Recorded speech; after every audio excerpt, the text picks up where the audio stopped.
Group, gathering, community. What do these words have in common? They can mean different things to different people based on their goals.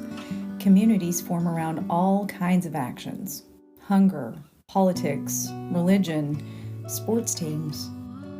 In witchcraft, the term that signifies a community of like-minded individuals who gather to achieve common goals is called a coven. But what exactly is a coven? That's what we're here to find out. And hopefully, that's what we're here to form. Hi, my name is Carol Chia. I'm a former Southern Baptist, and I'm finding my way back to the practices of my ancestors, following the path that's rooted in my DNA. On this podcast, I'll share the history of the folk magic of the region and share my practice as I learn and grow in knowledge. We'll talk to people from all walks of life who follow different paths of spirituality, looking for the commonalities and the way we're more alike than different.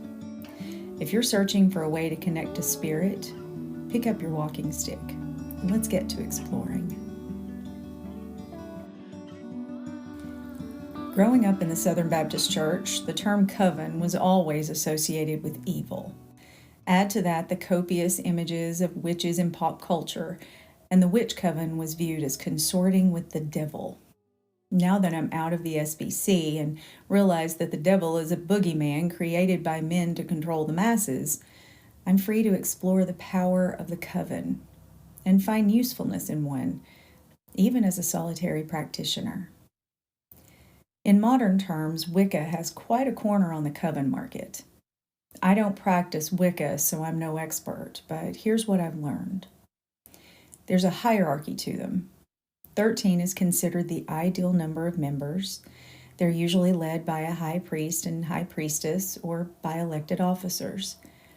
Some traditions have degrees of initiation. They have regular meetings where they practice ritualized magic. When I first began my witchcraft journey, I tried my hand at Wicca, but was turned off by the very regimented practice. 4 decades of evangelicalism will do that to you. Wicca began with Gerald Gardner. This father of Wicca did more than anyone to promote and publicize the religion during the middle of the 20th century, and he was greatly influenced by Egyptologist, folklorist, and feminist Margaret Murray. Murray believed that there was a pagan religion in Europe that predated Christianity and that the church attempted to destroy it, leading to what the Wiccans refer to as the Burning Times. Murray believed this religion was practiced by early man and that it survived the church's persecution. She believed this witch cult worshipped a horned god that the church co-opted into the Satan figure we see today. She explained her theories in her 1921 book, The Witch Cult in Western Europe, but she didn't provide solid evidence for her claims. Regardless, Gerald Gardner, a retired tea plantation manager, announced to the British press that he had been initiated into the witch cult. This led to the formation of Wicca we know today, a religion that worships a goddess and a horned god. Today, Wicca boasts 1.5 million practitioners in the U.S., with the worldwide estimates ranging between 3 and 5 million. Now, I'm not here to rain on anybody's parade. Wicca is a peaceful nature religion, and its adherents are comfortable with the religious aspect. But the history of witchcraft is much more involved than that. In fact, witchcraft has been practiced for millennia by probably every culture on the planet. Some of these traditions are based in religion, others aren't. The simple fact of the matter is it's impossible to give a dictionary definition to witchcraft or to precisely nail down its origin. Many cultures have documented histories of those who cast spells, of healers, of diviners. Some of these practices are attributed to gods or goddesses, and some are based in honoring nature and the cosmos. I've said it before and I'll keep saying it. There is no right way to witch. My own Celtic ancestors venerated many gods and goddesses. They held festivals in their honor. They left offerings and danced in the moonlight. They performed rituals that we would call spells. This was how they made sense of their surroundings, how they gathered their communities, and how they instructed their children. And until the rise of Christianity, all of these practices, even if viewed as strange by outsiders, were pretty much left alone. Christianity has a way of turning everything into a binary, a good versus evil mentality that led to the persecution and eradication of many of the ancient traditions. Their lack of documentation also led to pagan ways fading into history.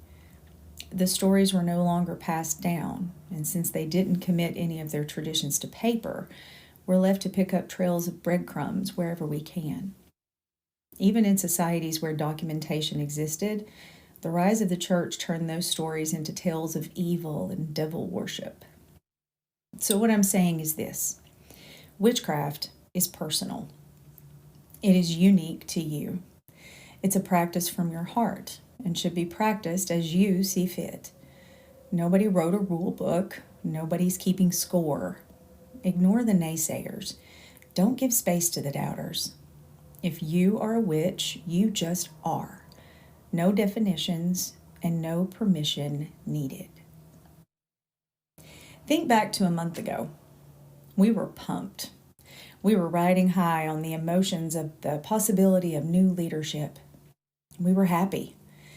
In the days following the election, social media flipped backwards, upside down, and sideways. And something very strange began to take shape.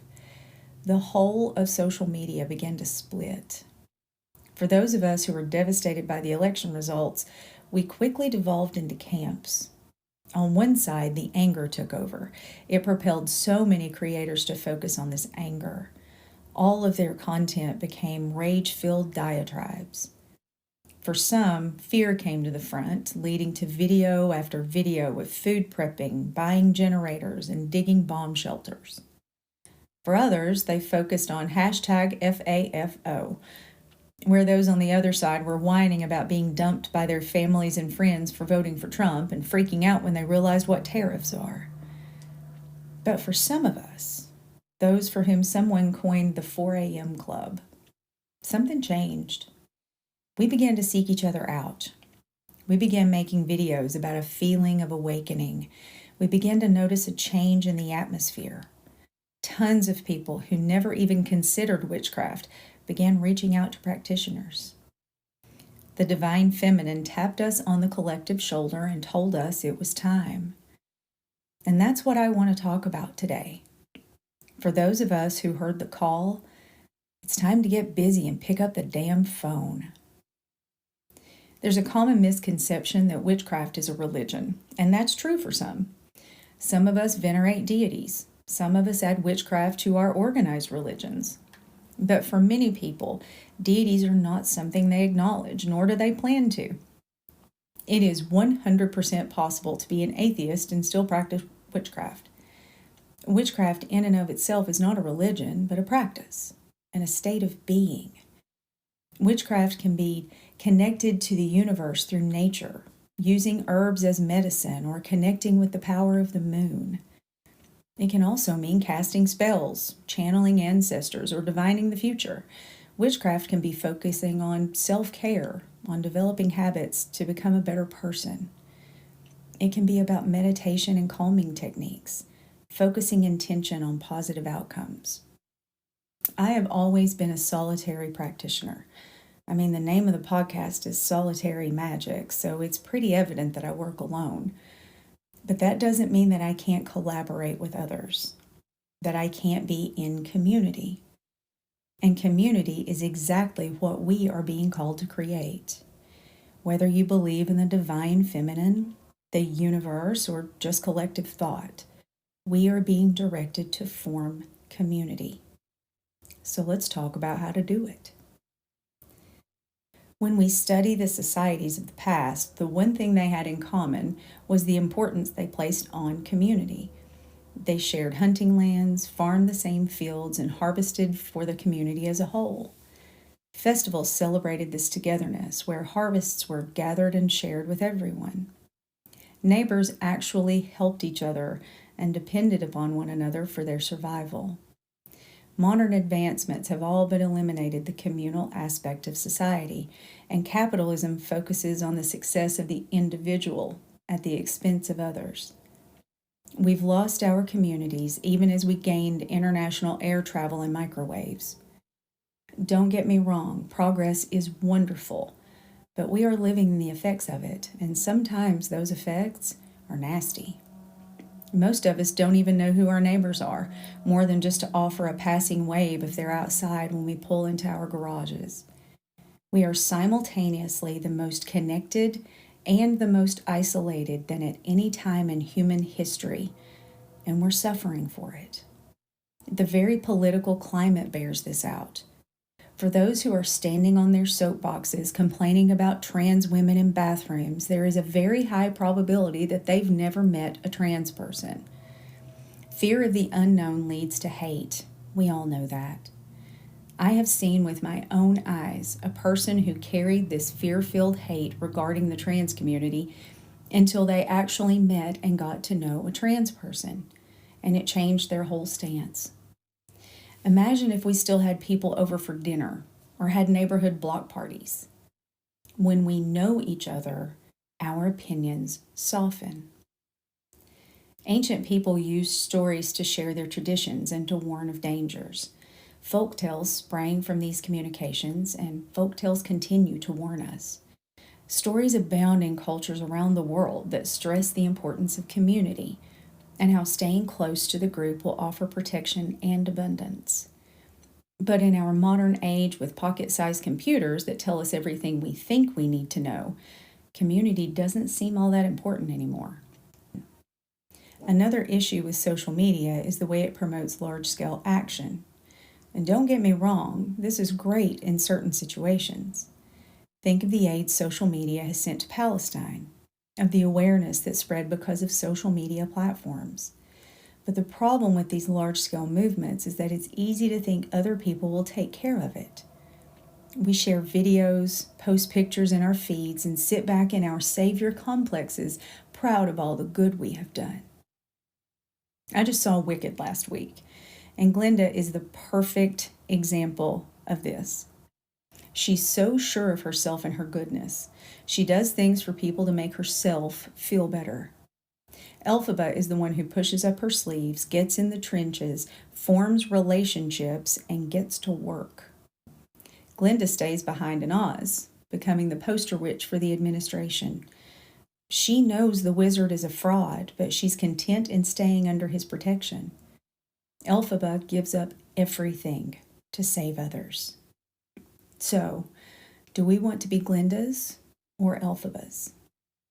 I can tell you what Spirit has been telling me, and time for the performative action is past. It's time to hop on our broomsticks and defy some gravity. This is the perfect time to talk about high versus low vibration. Now, this isn't some new age talk. Everything can be boiled down to vibrations. Everything has a unique vibrational frequency that can change depending on your situation. When you're sick, your vibration changes.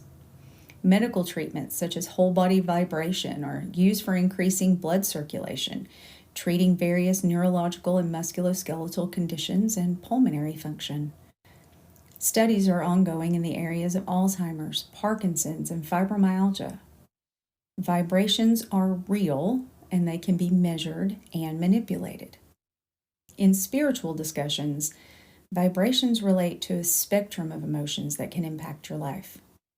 If you have a low vibration, you can feel stuck, battle fatigue, or low energy, and struggle with feelings of depression.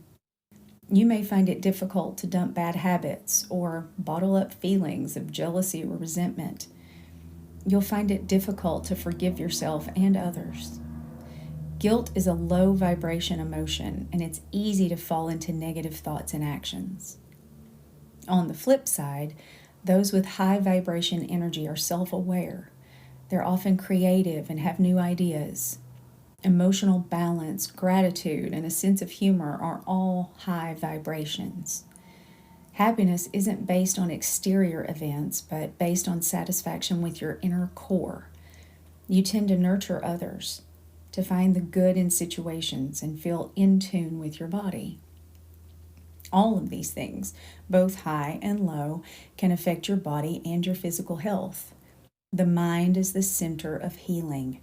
Even the scientific community will admit that a person's mental well-being is pivotal to the success or failure of a medical treatment. There's an old adage that says you are what you eat. I'll take it a step further and say you are what you consume.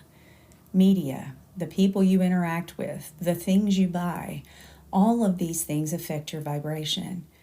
If you spend your days in a dark room consuming all things negative, your personality will reflect that. If you concentrate your energies on light and harmony, you will elevate your vibration.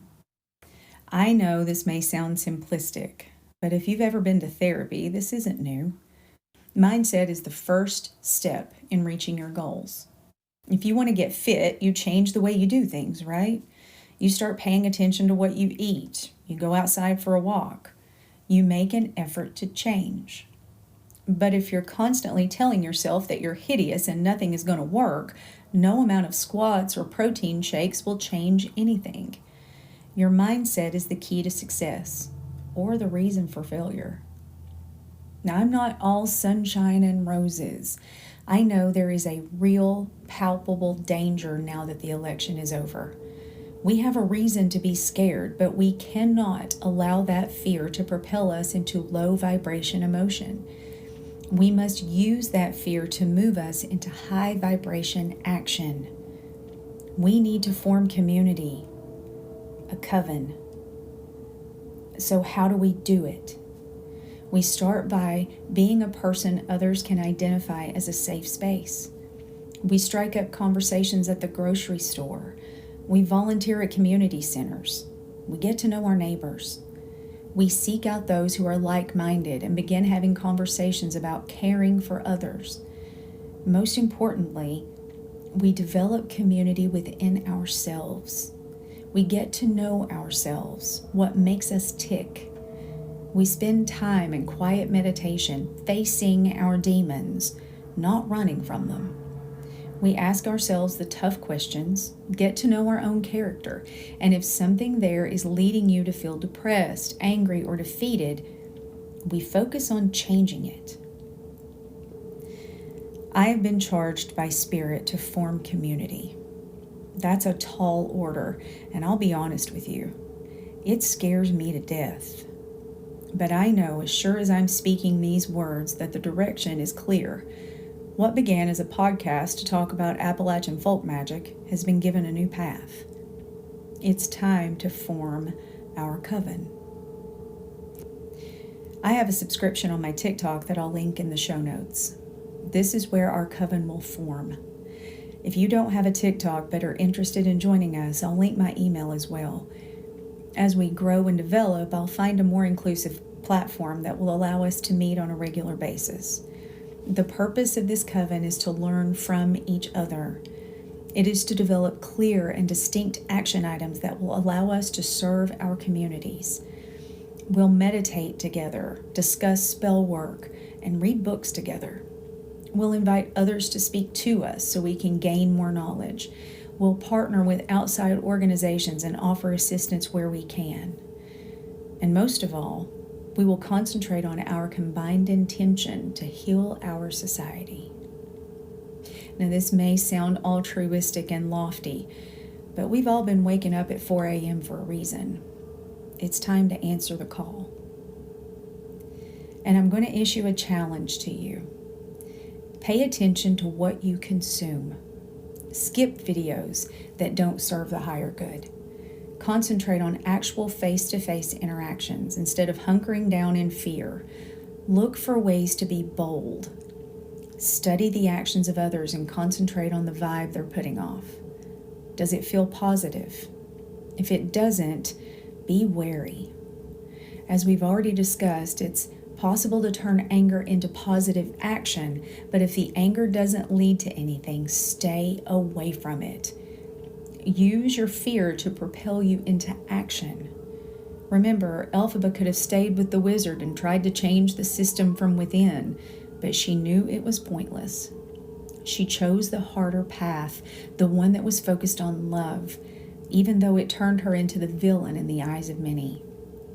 True action won't make you popular, but it will change things. And please consider joining my subscription on TikTok. Let's follow the path of our ancestors and link arms, combine our knowledge, and serve others. Let the divine feminine rise within us and spread without. So until next time, may the road rise up to meet you. May the wind be always at your back. May the sun shine warm upon your fields. Until we meet again, may the goddess hold you in the hollow of her hands.